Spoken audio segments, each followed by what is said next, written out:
let's face it, the Broncos just blew it. And it wasn't just because Daniel Jones played better than Bo. He did by a little bit, not a ton. And it wasn't just because the Broncos defense was terrible, which they were.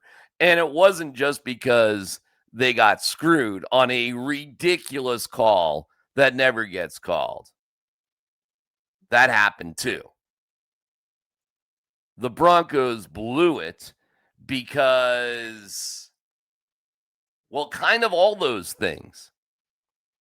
Hey, it's DMac SMaK for September 15th, 2025, brought to you by Journey Spice. We'll get into the nitty and the gritty. We love Journey Spice. You put Journey Spice is always by my side. Flavor in, plastic out, non-GMO, no salt, no sugar. It makes whatever food that you're tasting taste so much better. And you can not only just taste the food, you can actually eat it. We love you, Journey Spice. You can save 10% using the code GetSpicy at Amazon.com.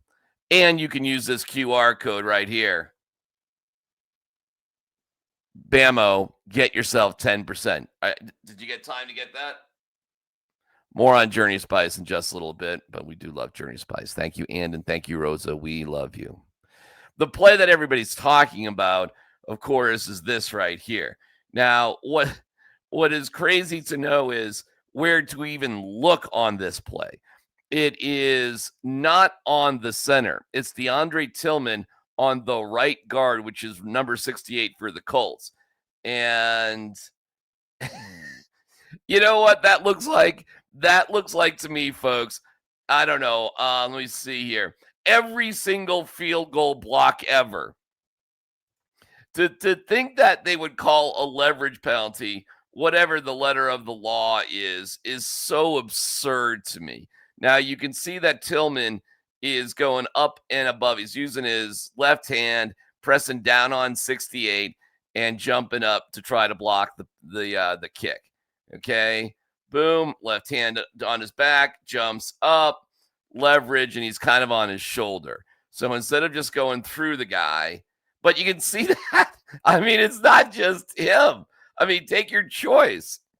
There's at least 3 guys who are putting their hands down on the center, down on the left guard, kind of everywhere. It's chaos on a field goal block.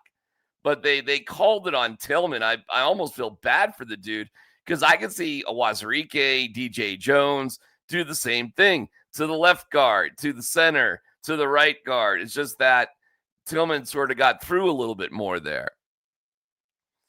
So there's that ridiculousness. There's Shane Steichen saying, hey, I'm good with a 60-yard field goal attempt, which is amazing. Like he didn't try to get more yards than this right here. But look, there's at least 3 guys all doing the same thing. And I'm going to bet if you watch any field goal attempt, especially at the end of the game, my bet, I should do this. I should go back and look at other game-winning field goal attempts and to see, you know what, Sean Payton talks at 10. Maybe that's my question to Sean. Sean, was there anything that you saw leverage-wise more unusual with what you guys did than on any end-of-game field goal block attempt? Maybe that's just me yelling in the echo chamber, but I feel bad for Tillman. Here is DeAndre Tillman talking about it. Personally. Honestly, coach just called a play, and, we got a flag on it. I got to go back and watch the film and just see how I can learn from it.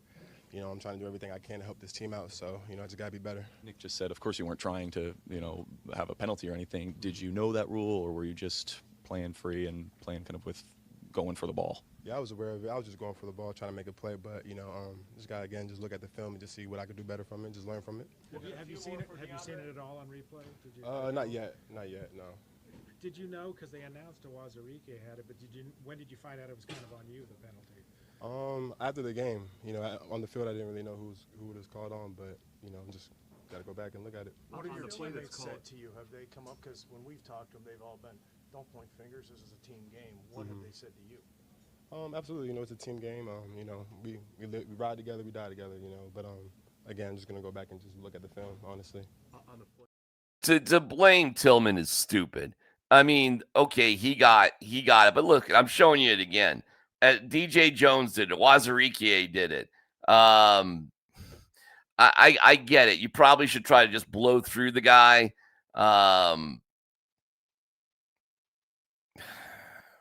But to think that Tillman was all right, so it pisses me off. Listen, this isn't the only reason the Broncos lost, but this was the last play of the game. All right, it was a BS call. If you want to call holding, you could call holding on every single play in the NFL.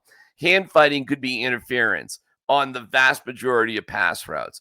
I mean, there's the letter of the law, and then there's the spirit of the game. And give me a break. Over officious BS. Over officious BS. It's like why there's no pass interference on Hail Marys, even though there's always pass interference on Hail Marys. Meanwhile, Bo Nix was great in the first half. First half, Bo was great. The interception late in the game that eventually led to the Colts being able to try that insane 60-yarder. And I say insane 60-yarder, but the Cowboys drilled a 64-yarder to send it to overtime with the Giants, and consequently they beat Russell Wilson and the Giants. And Russell Wilson had a great game. Not a good game, a great game. Tough loss for them. Meanwhile, we see Bo and Coach not getting along. So this is, you know, we saw a year ago the intensity that the two of them have, and they're just discussing, and you can see. Yeah, I mean, it's, I'll play it for you. So this is, you know, I mean, it's not the worst thing in the world, that the two of them have, and they're just but discussing, this is the type of frustration that, you know, when you, so this is, you know, you do wonder a little bit, like, how are these guys really getting along? Because my guess is that Sean is driving Bo nuts. Because Sean's annoying like that.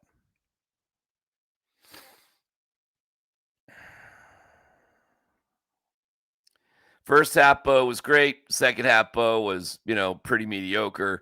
Overall, Bo was, I mean, 22 of 30 for 206, 6.9 per, 3 touchdowns on the first 4 drives in the first half. The pick late was absolutely brutal.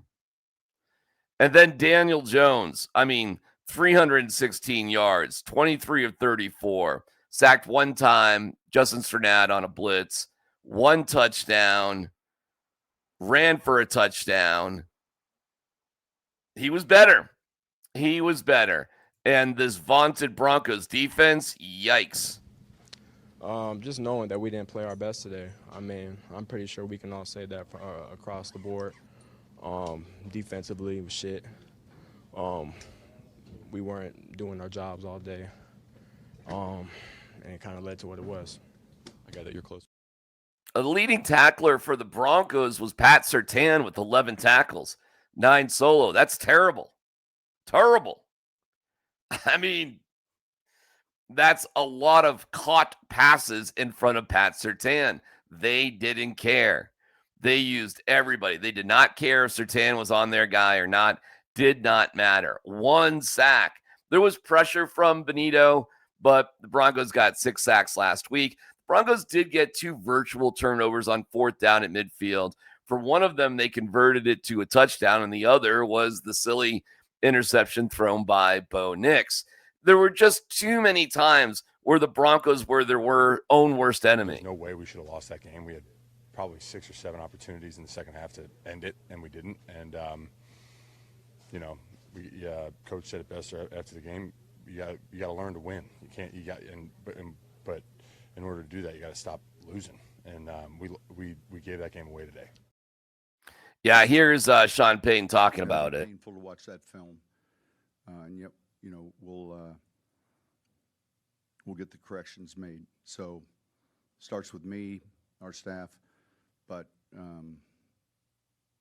we had a number of opportunities to not be in that position late, and unfortunately, you know, we shot ourselves in the foot too many times. Questions? Well, if you had hit the field goal to go up by 5, that might have been good enough. As good as Daniel Jones was, the Colts were only 2 for 6 in the red zone. The Broncos were 3 for 3. So a 42-yarder, Will Lutz makes that 9 out of 10 times. Look, the team deserved to win this game. So my number's called on 4th down. The ball didn't go in. So got to be better. Yeah, actually, you're right about that. You can't be missing inside 42-yard chip shots. 50-yard field goals these days in the NFL are easy. I can't even believe for the second year in a row, special team gaffes have cost this team a game. I mean, that sucks. That is no matter how bad the defense played, no matter how limited the Broncos offense was, only scoring 1 touchdown in the second half. And by the way, why not go for 2? Why make it 28-20 when you could possibly make it 29-20, 2 different scores, 2 different possessions? And frankly, if you're up by 7, do you really think Indy, who scores a touchdown, is going to go for 2? No, they're just going to kick the extra point to tie the game.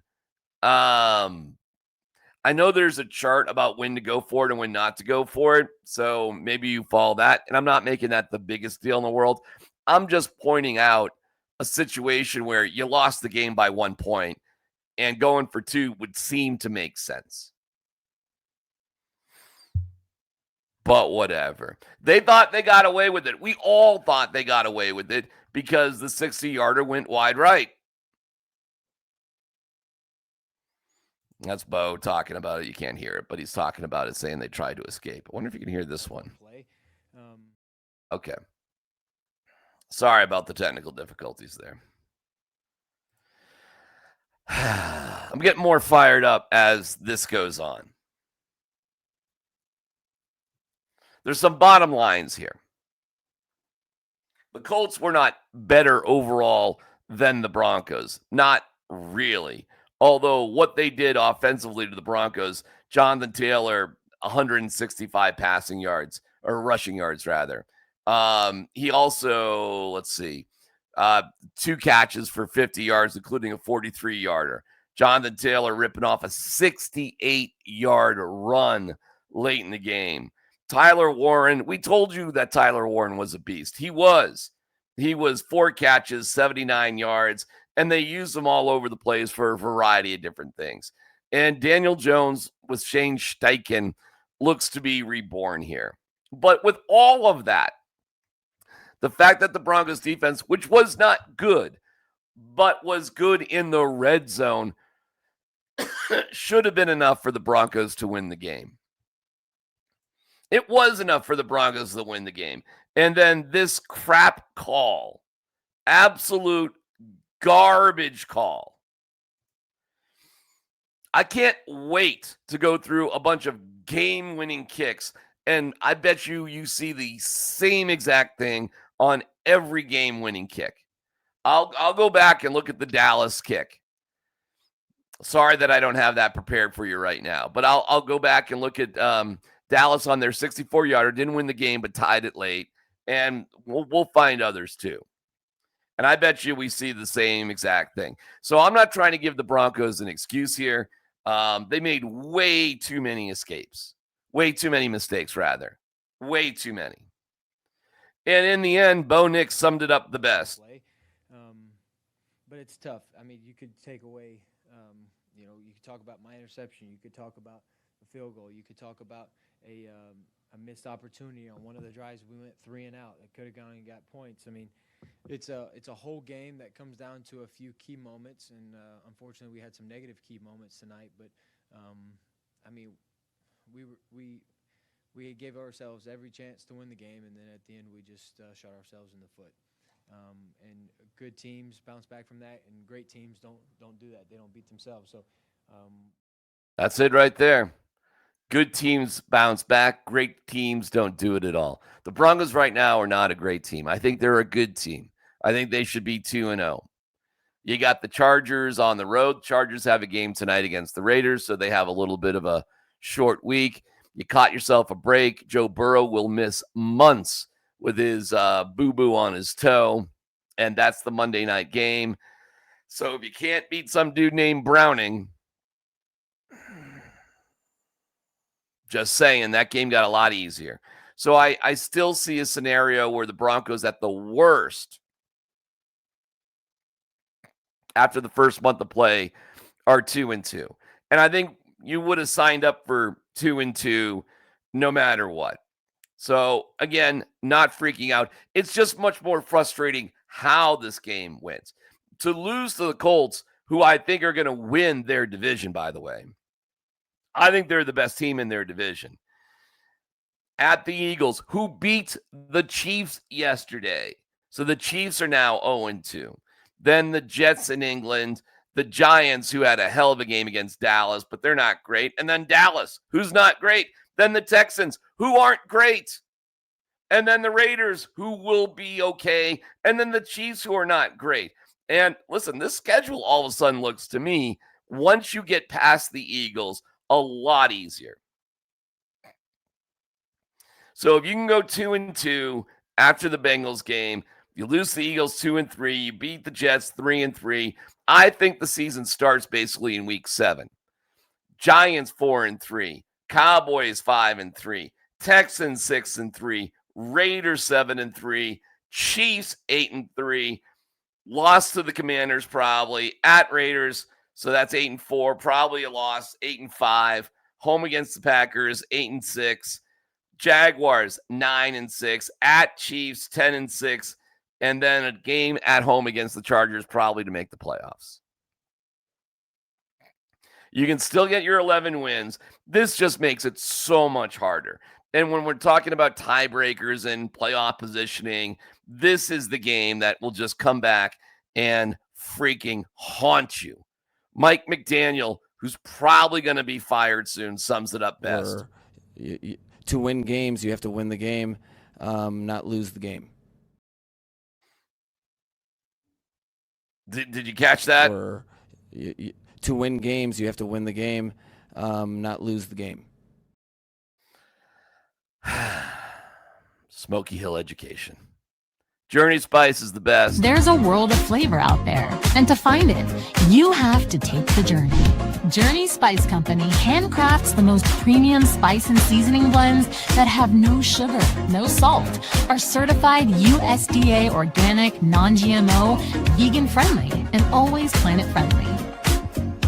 You are going to love serving amazingly delicious creations while knowing you helped reduce single-use plastics. Make sure to search for Journey Spice Company on Amazon today.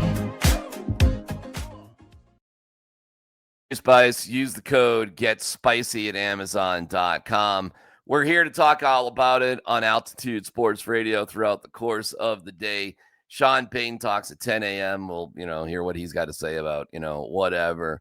But again, the Broncos blew it. To win games, you have to win the game, not lose the game.